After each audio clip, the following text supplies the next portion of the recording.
अब मैं एक किताब का जिक्र कर रहा हूँ, Omar Abdullah the burdens of inheritance, एक किताब लिखी गई है, बायोग्राफी आपके अच्छा। ऊपर। हाँ हाँ, वो अंजुमत तालिब हुसैन ने लिखी है।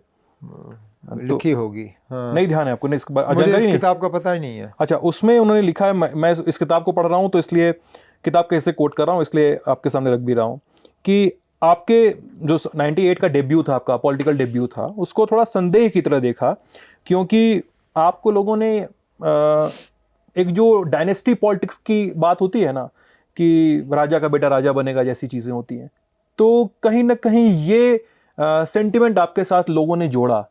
लेकिन फिर आपने धीरे धीरे अपनी भूमिका में बदलाव लाए, क्योंकि शुरुआत में इस तरह का देखने को मिला था बैकलैश की, यार फारूक साहब ने अपने बेटे को ही उतार दिया है, या नेशनल कॉन्फ्रेंस में इस तरह की बात हुई हो कि बेटे को उतारने का सही मैसेज नहीं जाएगा। अगर ऐसी बात हुई है तो वो मेरे कानों तक नहीं पहुंची। और देखें, अब जाहिर सी बात है कि जो लोग नेशनल कॉन्फ्रेंस को वैसे भी पसंद नहीं करते हैं, वो मुझे पसंद तो करेंगे नहीं, लेकिन आम तौर पे यहाँ के वोटरों ने मुझे मौका तो दिया, इसीलिए मैं एक बार नहीं 3 बार लगातार उसी क्षेत्र से जीत के गया।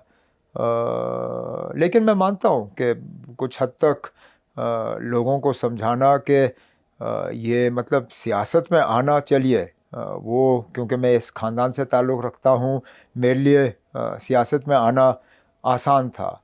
लेकिन आप जो कहते हो ना, राजा का बेटा राजा, उसमें लोगों को कोई मतलब पूछ के तो होता नहीं है ना। सियासत में और ख़ासकर इलेक्शनों में आखिरी फ़ैसला राजा नहीं करता है, फ़ैसला लोग करते हैं। बेशक मैंने जो पहला इलेक्शन पार्लियामेंट का लड़ा, मेरे मैंडेट पे तो फारूक साहब के दस्तखत होंगे, लेकिन वोट लोगों के थे ना। अगर लोग मुझे नहीं चाहते, मुझे हरा देते। मैं इलेक्शन जीता भी हूँ, हारा भी हूँ।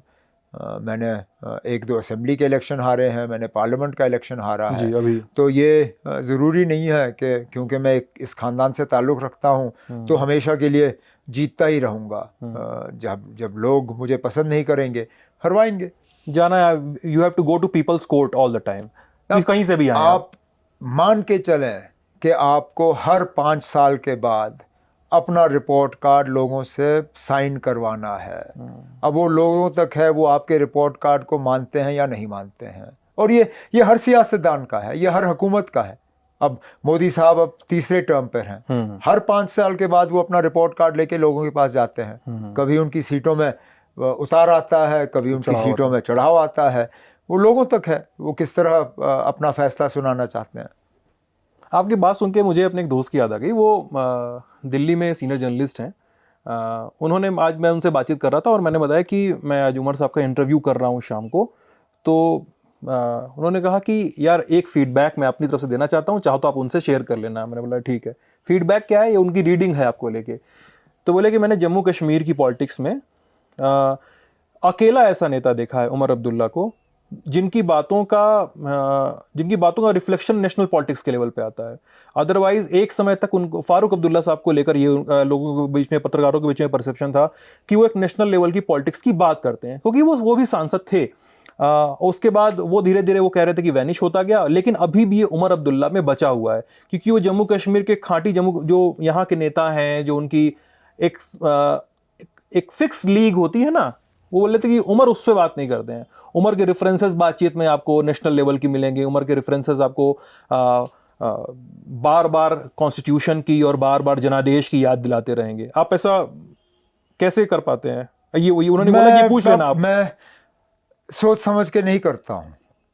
मतलब अब मैं इस इंटरव्यू की तैयारी पहले से कर ही नहीं सकता, क्योंकि मुझे नहीं मालूम है आप मुझे क्या पूछोगे। तो मैं पहले से कोई जवाब या पहले से कोई एग्जाम्पल्स या उदाहरण मैं पहले से अपने दिमाग में रख नहीं पाता। अब जैसे जैसे हमारी बातचीत चल रही है, जो ख्याल मेरे दिमाग में आता है उसको मैं आपके सामने लाता हूँ। अब मैंने इसके बारे में पहले सोचा नहीं था कि मैं जब उदाहरण देता हूँ तो नेशनल पॉलिटिक्स की देता हूँ या संविधान या आइन के हवाले से देता हूँ।